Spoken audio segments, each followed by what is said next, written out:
Good evening, board members. Dan McCarthy, Acting Planning Director.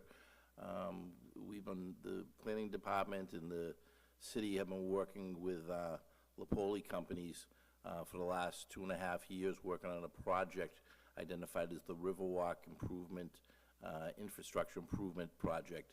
The purposes of the structure is it's a grant that's been funded through the Mass Works program from the state. So I know you're familiar with this because you approved several of these grants. We've received over $4 million towards infrastructure improvements in this area. Part of the purpose of this is for economic development, but another purpose of this is to improve the public recreation for the residents and the citizens of Lawrence. So the idea when we submitted this was the state would put up this money to create new, improve the roads, the drainage, the amenities that lead from Merrimack Street to the Merrimack River itself, with the intention of constructing in the future a river walk extending from the Shawshene River all the way up to the Great Dam. The project right now is looking at, has been primarily working on the south end, or the east end of the river on the south shore, but we also have some of this money earmarked for the west side of it near the rail trail. Today, we're here to ask, as part of this, that the city accept a number of easements, and I have engineer Rick Freiberg from TEC Engineering, who's been working on this project, to explain the structures that are going to be done. So these easements are going to be an easement from the Lapoli companies who own the land to the city, and to make these public easements for residents so that they can travel from Merrimack Street to the river without any question about authority. Under state law, all public rivers are deemed to be accessible in public amenities. So the part of this is to allow that to be done, so there's no private barrier between the public access and the river. So if somebody wants to go fishing, they have a full right to do so. So I will have, I'd like to invite Mr. Freiberg up here to describe the easements themselves, where they are on Merrimack Street, and then I can answer any questions. Thank you.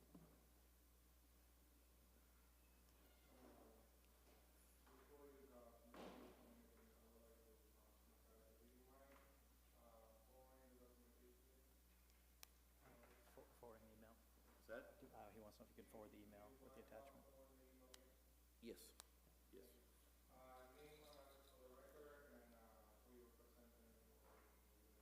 Yes, thank you, Councilor. So my name is Rick Freiberg from TEC. We're the civil engineer for the project.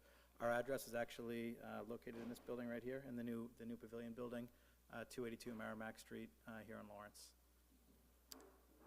So as Mr. McCarthy mentioned, this has been in the works now for about 2 years, 2.5 years. The city, in a partnership with the Lapoli companies, applied for MassWorks funding to construct these new public roadways and sidewalks that would give access all the way to the river. As you know from Lawrence's industrial history, much of the Merrimack River, the land along it, is privately owned, which creates a barrier for residents to be able to access the river. The city has future plans, as Mr. McCarthy mentioned, to build a walkway that'll go from 495, which is on this side of the plan here, all the way to the dam, which is way off the sheet this way. This here is South Union Street, is all that's shown here. These areas in blue will be the public access ways. These blue areas will be accessible by vehicle and by pedestrian. And they'll not only provide easements to access all along the river here, connect to the future Riverwalk path here, and connect to the future Riverwalk path here, but they also provide for a connection between the parcels to minimize traffic impacts on Merrimack Street, so that there's guarantees for the city that these properties will continue to have an interconnection offline of Merrimack Street to help make it so that, basically for folks to go from one part of the property to the other, they don't have to exit and use the city streets. So everything they have in blue is part of the easement? Everything in blue is a public easement, yep. And there's some... Point me the garage, so I can go from there. That's the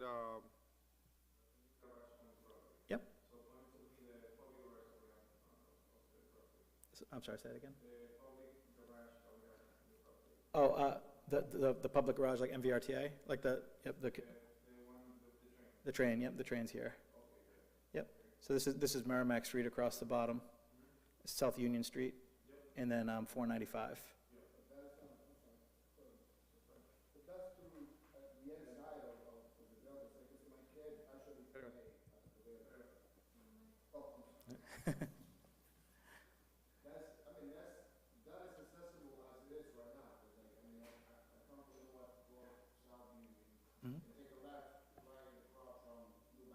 Yep, right here. And drive myself inside, because my kid play actually at the pavilion, right? Yep, that's right. Yep, and so, so the spirit of this has been that that's exactly what this is intended to do. The reason we're finally now ready to convey the easements is because those roadways that you drove in on are now complete. And so this is really the final part of the project where we need to grant that the city always has rights over the property to be able to get from South Union to the pavilion field that's here, but also up, there's walkways that go around that garage that'll be publicly accessible. You might be familiar with this area right here. There's actually, you're able to walk at grade down to the walkway that's at the lower side of the retaining wall, which will connect to the city's future path along here too. So these are really important. This location and this location here next to 495 are really important because these form, if you will, kind of like the urban trailheads, so that when the future trail is built, public will actually be able to access it from the end of the trail here. Let me ask you a quick question. So let's go back to the basics. Right now, that's the entire solar poly complex that we have in front of us. And everything that is in blue, those are internal road of that project. By us having an access easement, the city of Lawrence, is that means that we're gonna have to maintain those? No, so that was the second part of the presentation, so this is the locations of it, but one of the beauties, because it doesn't become city right-of-way, it's purely an access easement, the underlying landowner owns all the maintenance costs and upkeep. So the city gets the benefit of the access, and that was a stipulation of the grant. The reason that the state gave us money to build the roads was because we told them that they'd be publicly accessible at the end of the project. But the maintenance stays with the landowner. And with that grant, the La Police company will be able to access to those funds and be able to fix those roads. Correct, yep.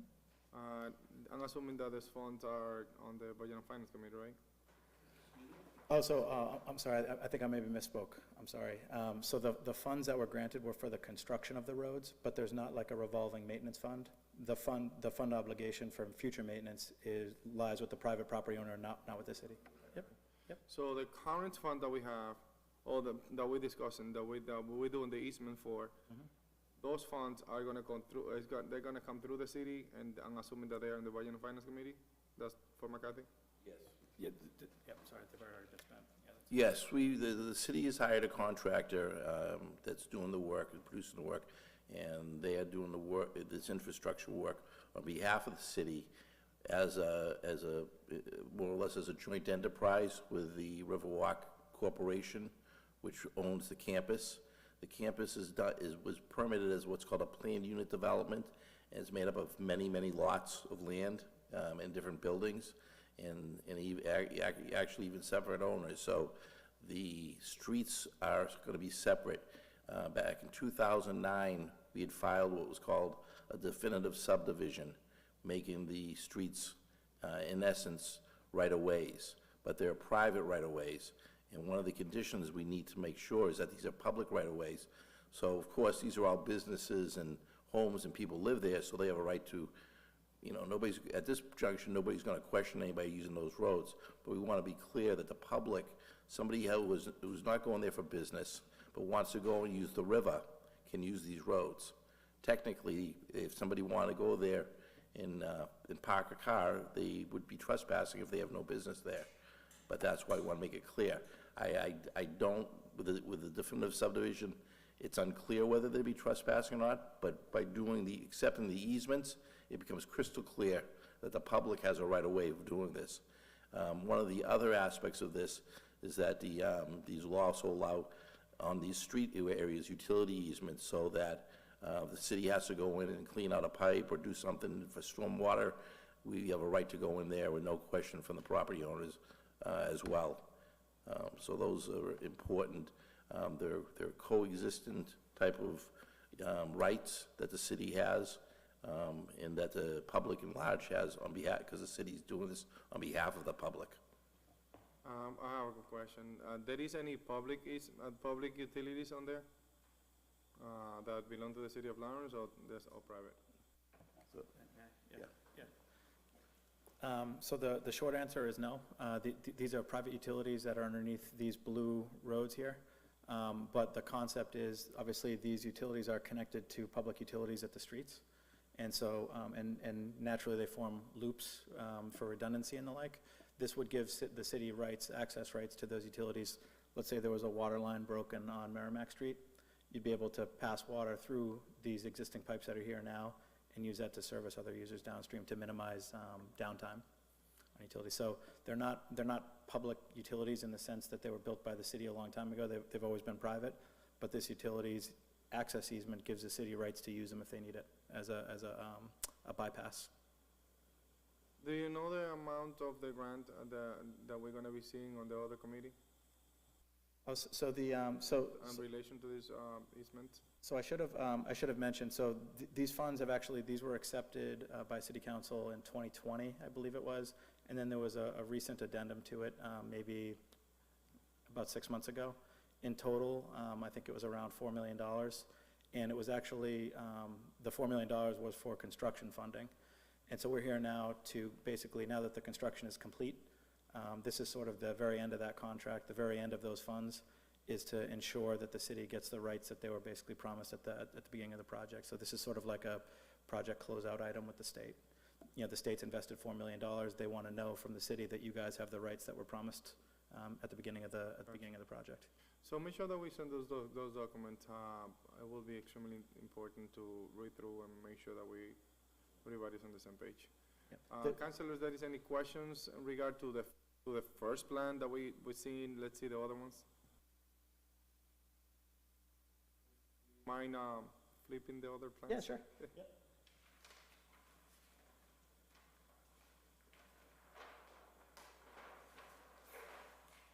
Tell us about that plan. Yep, so when you review your documents, what you'll see is that the color graphic was really for illustration tonight. I know it's hard to see from far away, so we wanted to color the easement areas. This is what we call a key plan or legend plan. This just shows you the different sheets, so there's going to be three sheets in your packet.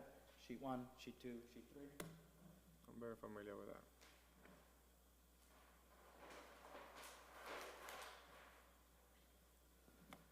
So the second page, which shows the area here is starting at South Union Street. We sort of work our way from the west side to the east side, from South Union all the way eventually by the third sheet we'll get to 495. This gray area is the same areas that were shaded in blue on the larger exhibit, but in the zoom in you can see it in much greater detail where those easement areas are. So this area, the gray areas that you see here, here's the entry point right across from New Balance on South Union Street. You drive down, and this is the entry point to the pavilion project. Just to the left of that, there's a dog park that's there, and there's a walkway and a green space that goes back to the river, and then a sidewalk that goes along the back of the garage. All of that will be public, as well as the roadway that goes in front of the garage. So right now, in the back of what's the name of the stadium? Pavilion? I just call it a stadium. Yeah, someday. Yeah. I keep on telling people, do you know there's a stadium now on top of that garage? Oh, no way. Yes, it is. So right now, if you walk right before there is an access that take you basically to a sidewalk around the river? Correct. Yep. Correct. And this is a sidewalk that's on the high side of the retaining wall. Yep. There's a retaining wall that separates the river from the complex. But this location right here is a special location. That's why this easement's located where it is, because at this point, you can actually walk around the retaining wall and get to that lower walkway where the sanitary sewer district easement is. That's low, on the low side of the wall. So this is an important point because you can transition from the trail that'll be built in the future that the city will have on the low side. You can come up here and then walk on the high side of the wall along the back of the garage. This along the river is not built yet. It will be in the future. But this sidewalk along the top of the wall, along the pavilion is constructed, yep, and lit as pedestrian lighting and everything as it goes around. Right now, if I decide to go there and visit and work, and I have the right to park there, there is public parking, or you have to use the garage and pay? Yep, so there's public parking along Main Street here, but also in the garage, I believe, I'm probably going to get this wrong, I think 45 minutes is free, and then after that, there's a fee. So if you wanted to go walk around for a half hour, park your car in the garage, walk up and down the river, maybe walk a mile or two, and go back to the garage, it's totally free. But there are spaces along Main Street that are available also without the time restriction. Yep, and yep, I'll flip through. So basically, we work our way through the plan.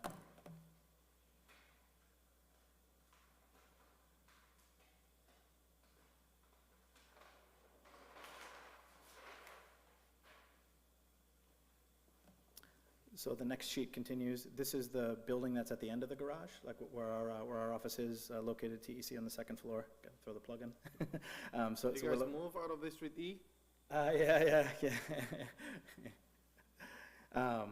So this is the end of that road that you're accessed from South Union Street. You arrive at this intersection. This is where Sal's existing office building is down here. And the goal here is to create vehicular easements to 2 access points to Merrimack Street. This is where the traffic light is. The main entrance for Salvatore's is right here. So this will all be public access. Salvatore's restaurant is in this building here. All be public access, loop road all around the parking lot here, and also sidewalk connection. So once you're walking here, you can either get from Merrimack Street and then use the walkways to get back to that Riverwalk path back here. And then what we wanted to do was make a connection to the very east side of the complex. This is that big parking field that's in front of the restaurant. Public will have vehicle access all the way through there to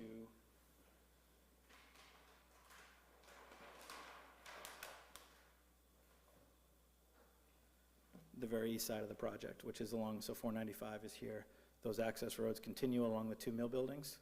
This is the building that cuts across, Building 5, they call it, and then the access point that exists today next to the standalone building, used to be Jimmy John's, I forget the restaurant that's in there now. But so you'll have vehicular access, it'll create that loop, and also provide access again. There's a sidewalk that's built now as part of MassWorks that'll go from Merrimack Street along the highway ramp and goes back to where the Shawsheen meets right there. So this again is another kind of important point because this will be the very far east end of that future path that'll be built along the river. So within Riverwalk, you'll have 2 access points that'll access that path at grade, which is difficult to do because for the most part along the river, there's about a 10-foot retaining wall. In these 2 locations, it's actually accessible without a wall, without the need for stairs and the like. So this will give the public access to that riverfront, which is for the most part blocked by private properties throughout Lawrence. And they'll be able to walk along that future trail if they wanted to all the way to Merrimack Paper, come up at Merrimack Paper and access the rail trail, and it'll really finish, which also then connects to the Spigot River Greenway, and it really sort of starts to paint the picture of a really nice walkable corridor through the city. And these easements are an important part of having access to that trail from this part of the city. This guarantees the city rights to access it in perpetuity. Councilor, if there's any questions? So let me ask you a question. It's probably outside of your expertise, but in regard to the river and the laws that are around the rivers and the access to the rivers that people have, what is the right of way that the people might use around the river to be able to work and use it and use that? Yes, so what complicates it here in Lawrence is that there's actually, above our dash line here, which is the end of where Sal owns, there's actually a sliver of land technically in between the river and the Riverwalk properties here that's owned by was owned by Greater Lawrence Sanitary Sewer District. They have an easement there. Previous to that it was Essex Company, and now it's Central River Power. So part of the challenge with making that future Riverwalk and making sure we can get people down there and have permanent rights for Lawrence residents to use the whole trail network has been communicating with these different organizations as they've changed over the years. now I feel like we have a contact. You want to speak to that? I think a peculiar interest of that aspect of the river, what we call the interceptor pipe, is that it's also part of the federal contract for the dam company that produces electricity. So Central River Power has a responsibility to maintain that. I know that when you're looking to do a study of having the river walk, we had to do a dam breach analysis to make sure that it would be safe if the dam was to break, if the public was down there, if somebody was handicapped on it. And we had a dam breach analysis done many years ago, saying that it would be safe, that somebody would have more than enough time to get off the property if there's a dam breach. So these are all safety considerations that go into this. So at the end of the day, we need, when the final trail goes through, we'll need both the assent of Central River Power and from the Greater Lawrence Sanitary District. We've already been in communication with them. They've already voiced support for this. It's just a question of when we get the funding through our MPO or through the state. It's an expensive undertaking, as you understand, and that we would probably put all the paperwork into it. But again, having these easements in place is the first step, I think, towards nailing this all down. Councilor Infante. Thank you. Director McCarthy, if we were to do that walkway on Central River Power's property, I'm assuming they know that would be a responsibility of theirs, like to keep the maintenance of that, or how would that work? There's certain protection that's granted to them if this is made a public walkway in the future. They would get the benefit of certain state laws that protect property owners who own property next to the ocean, next to rivers, and allow the public to go on it. At the same time, they'll be responsible to make sure that there's no hazards, that the property's kept clean, that it's maintained well, that landscaping's done. These are all discussions that we've entered into with them. I actually have a conversation last week with the Central River Engineering, and also in line with Sal Lepoli's team about trimming the trees and cutting back the brush on that to make it more accessible in certain areas, because it's overgrown. Further on down on the other side of the bridge, there's areas where it's completely overgrown, and you know, I don't think the public would feel safe walking down there. But this portion right now is fairly clear. There's people walking on this regularly every day, fishing off it regularly all the time. So that's the idea that the city wants, is that the residents of the city have this as an amenity that they can use at any time without restriction. Thank you. Follow-up question: Have we had improvements with maintenance concerns in other areas that Clean River owns? I'm just curious. Well, my concern, not curious, my concern is we give, we state that it's the responsibility for them to maintain it, knowing that we've had like a little bit of a history of challenges in that area. Right. So I'm curious to know, has our relationship improved with the other issues that we have discussed? I mean, we're dealing with that. The Spigot River Greenway has been in place for 9 years now. We're working on the rail trail right now on the same idea. And one of the project goals is to do a public-private partnership and have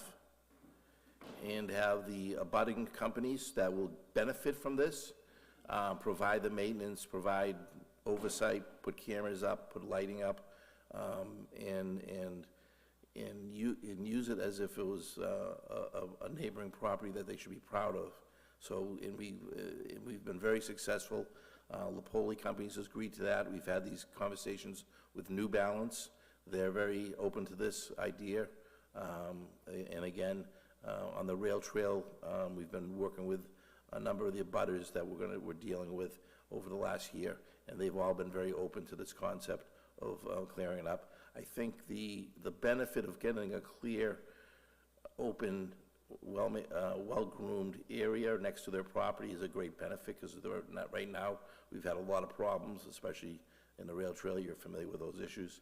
We talk to these property owners all the time and go down there when they call us, but it's an ongoing issue. So we want to get in there, clear out the trees, and make these improvements, and then as a city, we can all work together.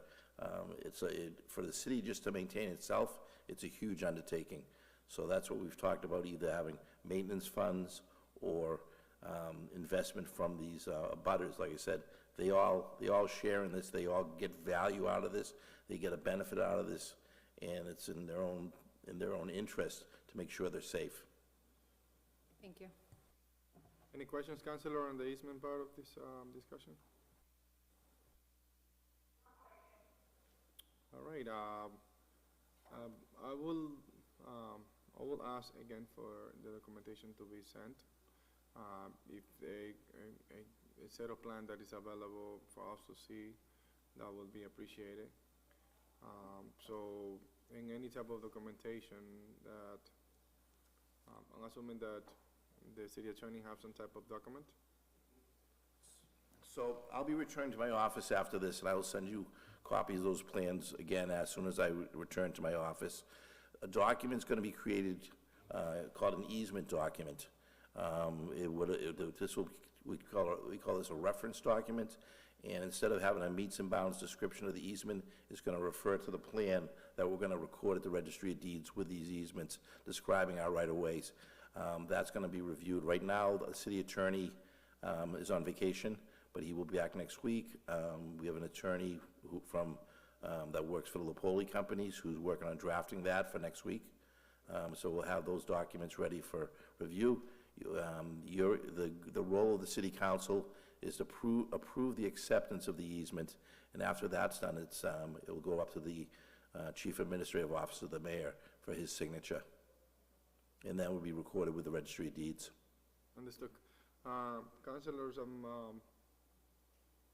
looking for a motion to send this to the full council if you guys decide.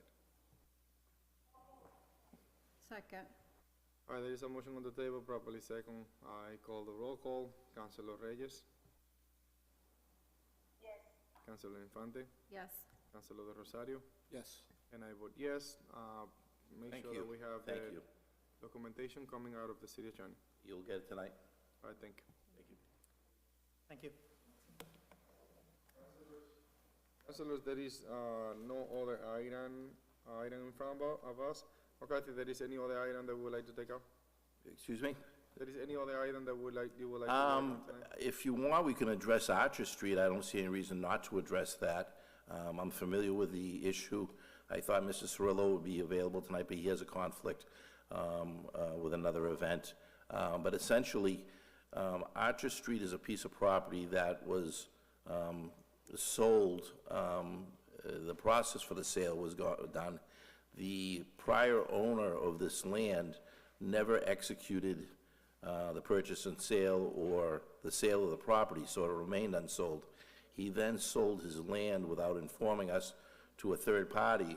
So the third party's been before you. I think you guys have approved it for the sale to the new owner, but as a administrative process, we should have been before you initially to withdraw and ask you to revoke the award to the person identified in this document who is the prior owner of the property. Again, I don't have the Let me see if paperwork. I hear it correctly. Yep. So the city council did a disposition to somebody on this document. Yeah, Mr.